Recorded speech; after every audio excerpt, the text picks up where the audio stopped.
আর আপনাদেরকে জানিয়ে রাখি আর কিছুক্ষণের মধ্যেই ছাড়বে কাঞ্চনজঙ্ঘা এক্সপ্রেস, সেই ছবি আপনাদেরকে দেখাবো। আমরা জানি যে গতকালে একদিকে যখন ক্ষতিগ্রস্ত 5 বগি বাদ দিয়ে গন্তব্যে পৌঁছে যায় ট্রেন রাত 3টে নাগাদ, আমরা জানি যে গতকাল শিয়ালদায় ঢোকে কাঞ্চনজঙ্ঘা এক্সপ্রেস।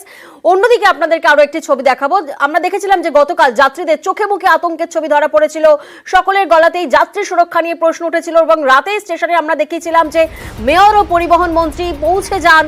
কিন্তু আজকে সকালের ছবিটা আপনাদেরকে একবার দেখাই, শিয়ালদা স্টেশনের ছবি আপনাদেরকে দেখাচ্ছি, যেখানে যাত্রীদের উপচে পড়া ভিড়ের ছবি আপনারা দেখতে পাচ্ছেন। আপ কাঞ্চনজঙ্ঘা এক্সপ্রেস ছাড়ছে আর কিছুক্ষণের মধ্যেই, নির্ধারিত সময়ে ছাড়ছে আপ কাঞ্চনজঙ্ঘা এক্সপ্রেস।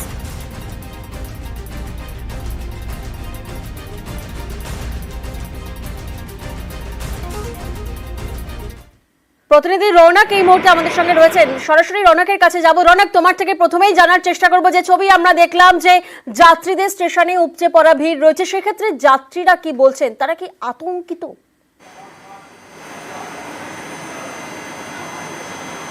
দেখো, অবশ্যই গতকালকের যে ঘটনা, ভয়াবহ দুর্ঘটনা, তারপরে কিন্তু যাত্রীরা কিছুটা হলেও আতঙ্কিত, কিন্তু তবুও তারা রেলের ওপর ভরসা রাখছেন যে যাত্রী সুরক্ষার দিকে কথা মাথায় রেখেছে রেল, সেই দিকেই কিন্তু যাত্রীরা ভরসা রাখছেন।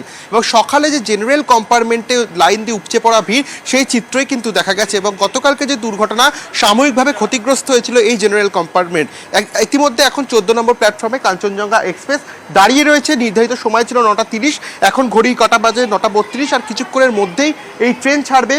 আবারও তার গন্তব্যের উদ্দেশ্যে এই ট্রেন ছাড়বে এবং ঠিক যে 5টি বগিকে অ্যাটাচ থেকে ছাড়িয়ে গতকাল ট্রেন এসেছিল, আজ আবারও 2টি পার্সেল ভ্যান, এসএলআর বগি এবং একটি জেনারেল কম্পার্টমেন্টকে অ্যাটাচ করে আবারও কিন্তু এই ট্রেন তার উদ্দেশ্যে রওনা দেবে। এবং যারা যাত্রীরা ছিলেন তাদের মধ্যে একটা আতঙ্কের চিত্র তো রয়েছেই, কিন্তু যথাযথ আজকে যখন ট্রেন স্টেশনে আছে তারপরে আরপিএফ কিন্তু অতি সক্রিয় হয়। জেনারেল লাইন সম্ভবত যেভাবে দেখা যায়, আজ চিত্রটা অন্য ছিল, লাইন করে প্রত্যেকজনকে কিন্তু ট্রেনে তোলা হয় এবং আরপিএফ এর তরফ থেকে সচেতনতা প্রচার করা হয় যাতে কোনো রকমভাবে হুড়োহুড়ি বা ধাক্কাধাক্কি না করা হয়। এবং গতকালকে যে ঘটনা, ইতিমধ্যে রেলের তরফে জানানো হয়েছে প্রায় 9 জনের কাছাকাছি মৃত্যু হয়েছে এই ঘটনায়। এবং গতকাল রাতে যখন 3:16 নাগাদ এই কাঞ্চনজঙ্ঘা এক্সপ্রেস স্টেশনে ঢোকে, তখনই কিন্তু যাত্রীদের চোখে মুখে একেবারে আতঙ্কের চিত্র উঠে পড়েছিল এবং সেই চিত্র আজ সকালেও কিন্তু দেখা যাচ্ছে। কি বলছেন একবার শুনি। আতঙ্ক তো ছিল, এখন নেই, এখন আর অতটা একটু নেই। এই যে জেনারেল কম্পার্টমেন্টে যাচ্ছেন, কোনো রকম নথি থাকে না, এই একটা বিষয় তো বরাবর রেলের তরফে নেই, পাচ্ছি না রিজার্ভেশন। সেক্ষেত্রে রেলের তরফে কিছু আবেদন রাখছেন এই জেনারেল কম্পার্টমেন্ট সংক্রান্ত? কি আর আবেদন তো আছেই, অনেক আবেদন আছে, কি করবো। আতঙ্কে রয়েছে না, আজকে কোনো আতঙ্কের কোনো ভয়ের কিছু নেই, সুরক্ষাভাবে যেতে পারবো। আতঙ্ক কি কাজ করে রেলে যখন যাতায়াত করেন? না, এরকম তো কিছু না। এখন যেরকম পরিস্থিতিটা এরকম জায়গায় এসে দাঁড়িয়েছে, তো এরকম পরিস্থিতি আমাদের জনসাধারণেরও ফেস করতে হবে। এরকমটা আমাদেরও মানিয়ে নিতে হবে। যদি জেনারেল হয়, জেনারেলটাই আমাদের মানিয়ে নিতে হবে, কারণ এতগুলো যাত্রী তো আমাদের তো যেতে হবে। তো যেহেতু যেতে হবে, তো এটা আমাদেরও মানিয়ে নিতে হবে নিজেদের মধ্যে থেকে। একদিকে যেমন ক্ষতিগ্রস্ত 5 বগি বাদ দিয়ে গন্তব্যে পৌঁছবে ট্রেন অর্থাৎ কাঞ্চনজঙ্ঘা এক্সপ্রেস, অন্যদিকে আপনাদেরকে ছবি দেখাবো রাঙাপানির ছবি। সেখানে দেখুন রাতভর কিন্তু লাইন মেরামতির কাজ চলেছে। রাতেই আপলাইন দিয়ে ট্রেন চলাচল শুরু হয় এবং ডাউন লাইন সেখানে কিন্তু সরানো হয়েছে দুমড়ে মুচড়ে যাওয়া দুর্ঘটনাগ্রস্ত সেই ট্রেনের বগি, সেই ট্রেনের ইঞ্জিন। এবং আপনাদেরকে জানিয়ে রাখি, বৃষ্টি চলছে, সেই বৃষ্টির মধ্যেই কিন্তু এই ট্র্যাক সারানোর কাজ চলছে। প্রতিনিধি পার্থ এই মুহূর্তে আমাদের সঙ্গে রয়েছেন।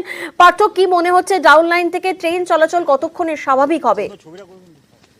ঘন্টা দেড়েকের মধ্যেই কিন্তু ডাউন লাইন দিয়ে ট্রেন চলাচল স্বাভাবিক হবে, এমনটাই কিন্তু ডিআরএম জানিয়েছিল। এবং তোমাকে জানিয়ে রাখি, এই মুহূর্তে এই ডাউন লাইন দিয়ে কিন্তু ট্রায়াল রান ইতিমধ্যে শুরু করলো রেল এবং একটি ইঞ্জিন এই মুহূর্তে কিন্তু ডাউন লাইন দিয়ে চলছে, ট্রায়াল রান তারা শুরু করেছে। অন্যদিকে যে আপ লাইনে যে ওভারহেড তার ছিঁড়ে গিয়েছিল গতকালের দুর্ঘটনার জেরে, এবং সেই আপ লাইনে ওভারহেড তারও কিন্তু ইতিমধ্যেই সারানোর কাজ শুরু হয়েছে। অর্থাৎ আপ লাইনে যে ওভারহেড তার ছিঁড়েছে তার দুধছে রেলের কর্মীরা। প্রচন্ড বৃষ্টি হচ্ছে এবং এই প্রতিকূল আবহাওয়ার মধ্যেও কিন্তু কাজে কিন্তু কোথাও খামতি নেই। কারণ আমরা জানি যে গতকাল রাতেই কিন্তু এই আপলাইন দিয়ে ট্রেন চলাচল স্বাভাবিক করে রেল এবং অত্যন্ত ধীরগতিতে গাড়ি চলাচল করছে। এবং আজ সকাল থেকে ডিজেল ইঞ্জিন দিয়ে কিন্তু এই আপলাইন দিয়ে ট্রেন চলাচল করছে। তবে আপাতত কিন্তু সেই যাতে ওভারহেড তার জন্যই আবারও স্বাভাবিকভাবে কিন্তু রেল এই পথ দিয়ে চলবে, এমনটাই কিন্তু রেল জানাচ্ছে। এবং তোমাকে যেটা জানালাম যে ডাউন লাইন যে দুর্ঘটনাগ্রস্ত ডাউন লাইন, সেই ডাউন লাইনের ট্র্যাক সংস্কার কাজ প্রায় শেষ এবং ইতিমধ্যে কিন্তু ট্রায়াল রান শুরু করলো রেল। একটি ইঞ্জিন ইতিমধ্যে এই ডাউন লাইন দিয়ে ট্রায়াল রান শুরু করেছে। অন্যদিকে আপ লাইনে যে ছেড়ে যাওয়া ওভারের তার তাও কিন্তু দিচ্ছে রেল কর্মীরা। বেশ।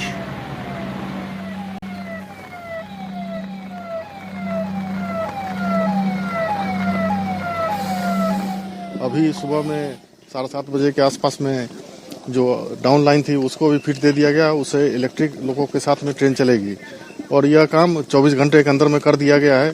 रेल कर्मचारियों ने बहुत मेहनत से काम किया है और अभी एक इलेक्ट्रिक लोको जो पहली ट्रेन आएगी, पहली इंजन आएगी, उसको आप आते हुए देखेंगे भी इस पे। डाउन लाइन से अभी ट्रेन चलेगा?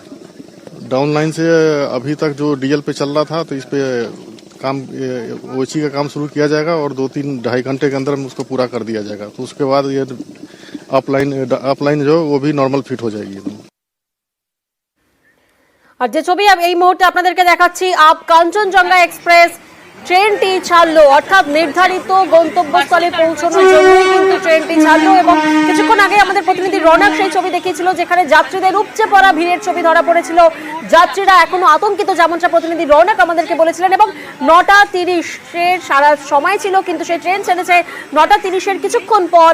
এবং সেই ছবি এই মুহূর্তে আপনাদেরকে দেখাচ্ছি, ক্ষতিগ্রস্ত 5টি বগি বাদ দিয়ে সেই ট্রেনটি ছাড়ে, অর্থাৎ আপ কাঞ্চনজঙ্ঘা এক্সপ্রেস ঠিক 9:40 মিনিটে, ঠিক 9:40 মিনিটে ছাড়ে আপ কাঞ্চনজঙ্ঘা এক্সপ্রেস। আমরা জানি যে গতকালই রাত 3টে নাগাদ শিয়ালদায় ঢোকে এই কাঞ্চনজঙ্ঘা এক্সপ্রেস, যেখানে যাত্রীদের চোখে মুখে তখনও আতঙ্কের ছবি ধরা পড়ে এবং সকলের গলাতেই আমরা দেখেছিলাম যাত্রী সুরক্ষা নিয়ে প্রশ্ন উঠেছিল।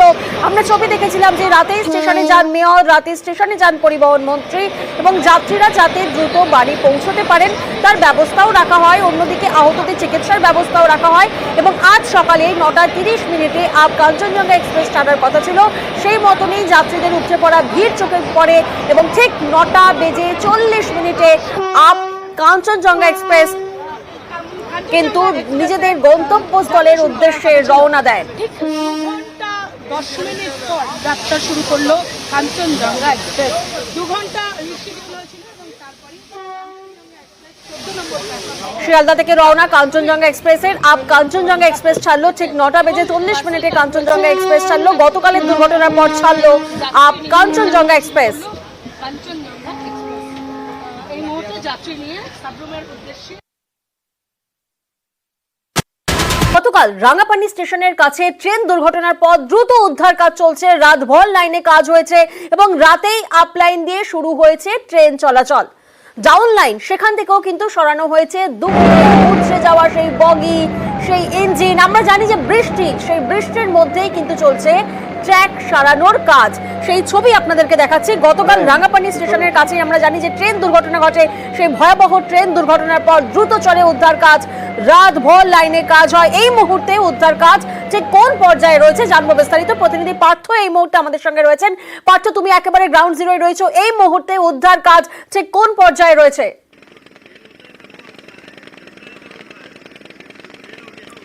তোমাকে প্রথমে জানিয়ে রাখি যে আমরা সকাল থেকে যেটা জানাচ্ছি যে আপলাইনে কিন্তু ট্রেন চলাচল স্বাভাবিক হয়েছে এবং যেহেতু ওভারের তার ছিঁড়ে গেছে গতকালের দুর্ঘটনার জেরে এবং সেই জন্য এই আপলাইন দিয়ে কিন্তু আপাতত ডিজেল ইঞ্জিন চলছে। তবে ডাউন লাইনের যে ট্র্যাক সংস্কারের কাজ প্রায় শেষ, এখন ট্রায়াল লাইন শুরু হচ্ছে এবং একটি ইঞ্জিন ইতিমধ্যেই কিন্তু এই যে ডাউন লাইন যেখানে গতকাল যে লাইনে দুর্ঘটনা ঘটেছিল সেখানে ট্রায়াল লাইনের জন্য একটি ইঞ্জিন ইতিমধ্যে এসে পৌঁছেছে এবং সেই ট্রায়াল লাইন হলে ডিআরএম কাঠিয়া যেটা জানালেন কিছুক্ষণ আগে আমাদের যে ঘন্টা 2-2.5 অর্থাৎ 10:30-11টার মধ্যে কিন্তু এই ডাউন লাইন দিয়েও ট্রেন চলাচল স্বাভাবিক হবে। তবে আপাতত খুবই ধীর গতিতে গাড়ি চলাচল করছে। সকালবেলা এনজিপি হাওড়া শতাব্দী এক্সপ্রেস এই রুট দিয়ে গেছে এবং আরও দূরপাল্লার বেশ কয়েকটি ট্রেন মালগাড়ি কিন্তু এই আপলাইন দিয়ে একেবারে ধীর গতিতে এবং ডিজেল ইঞ্জিন দিয়ে চলছে, যেহেতু ওভারের তার ছেঁড়া। এবং আমি আমার সহকর্মী অলোককে সেটাই দেখানোর জন্য বলছি, এখনও কিন্তু ওভারের তার ছেঁড়া এবং এই মুহূর্তে আবারও কিন্তু সেই রেস্টোরেশনের কাজ শুরু হয়েছে এবং যে ডাউন লাইন দুর্ঘটনাগ্রস্ত ডাউন লাইন, সেই ডাউন লাইন রাতভর কাজ হচ্ছে। সকাল থেকে বৃষ্টির মধ্যে কিন্তু রেলকর্মীরা সেই লাইনকে দ্রুত যাতে স্বাভাবিক অবস্থায় ফিরিয়ে আনা যায় তার চেষ্টা চালিয়েছেন এবং আর কিছুক্ষণের মধ্যে ঘন্টা 1.5-2 মধ্যে কিন্তু সেই ডাউন লাইন দিয়েও কিন্তু এই ট্রেন চলাচল করবে। আরও তোমাকে জানিয়ে রাখি যে গতকালে যে দুর্ঘটনা, যেটা বারবার করে আমরা বলে আসছিলাম যে সিগন্যালিং ফেলিওরের জন্য এই দুর্ঘটনা, সেটা কিন্তু আজও ডিআরএমকে যখন আমরা জিজ্ঞেস করি কিছুক্ষণ আগে কথা হয়, তিনি কিন্তু বলেছেন শুধু সিগন্যালিং ব্যবস্থার জন্যই নয়, আরও বেশ কিছু কারণ থাকতে পারে। যারা যে গার্ড ছিলেন বা লোকো পাইলট ছিলেন তাদের কি ভূমিকা ছিল সেসব বিষয়ে খতিয়ে দেখা হচ্ছে এবং গোটা বিষয় তদন্তে কিন্তু সিআরএস আর কিছুক্ষণের মধ্যে দুপুর নাগাদ কিন্তু এই ঘটনাস্থলে আসবেন এবং আগামীকাল তিনি তদন্ত কমিটি তিনি যারা যারা বলতে চাইবেন বেশ, অর্থাৎ পার্থ যেভাবে কাজ চলছে তাতে বোঝাই যাচ্ছে যে আর 2 ঘন্টার মধ্যে হয়তো ডাউন লাইন থেকে ট্রেন চলাচল শুরু করতে পারে। ধন্যবাদ পার্থ।